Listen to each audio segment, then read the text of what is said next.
කැමැත්තෙන් හෝ වේවා අකමැත්තෙන් හෝ වේවා කරන්නේ හරි දේ නම් ප්‍රතිඵලය සාර්ථකයි. එනිසා මේකේ තියෙන්නේ කැමැත්තේ අකමැත්තේ කතාවක් නෙමෙයි. තෝරගන්න පාර හරිද වැරදිද කියන එක. ආසාවෙන් වුණත් යන්නේ භයානක පාරක නම් ඒ භයානක වදුරු හැම එකකටම මුහුණ දෙන්න වෙනවනේ. අකමැත්තෙන් වුණත් යන්නේ හරි පාරක නම් ඒ හරි පාරෙන් හරි තැනට යන්න ලැබෙනවනේ. එනිසා හොඳට තේරුම් ගන්න. ලොකුවට සතුටක් නැතුව වුණත් හරි දේ කරන්න.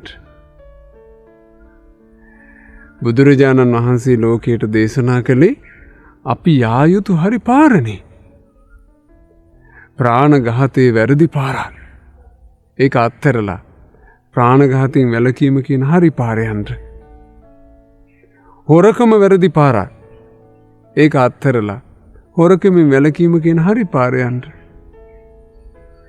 සල්ලාලකම වැරදි කාමසේවනය ඒක වැරදි පාරක්. සල්ලාලකමින් වැළකීලා වැරදි කාමසේවනයෙන් වැළකුණු හරි පාරේ යන්න. මත්පැන් මත්ද්‍රව්‍ය භාවිතා කිරීම කියලා කියන්නේ බොහොම භයානක වැරදි පාරක්. ඒකේ ආසාවෙන් ගියත් භයානකයි. ඒකේ අකමැත්තෙන් ගියත් භයානකයි. ඒ නිසා ඒ පාර අත්හැරලා මත්පැන් මත්ද්‍රව්‍ය වලින් වැළකීම කියන හරි පාරේ යන්න. අකමැත්තෙන් වුණත් කමන්නේ. කැමැත්තෙන් වුණත් කමන්නේ. හරි පාරේ යන්න. බොරුවෙන් වැළකීලා බොරු කීමෙන් වැළකීම නම් වූ හරි පාරේ යන්න. ඒ නිසා මේකේ කැමැත්ත අකමැත්තට වඩා ගොඩාක් වැදගත් මොකද්ද? අපි තෝරගත්ත පාර හරිද වැරදිද කියන කාරණාවයි.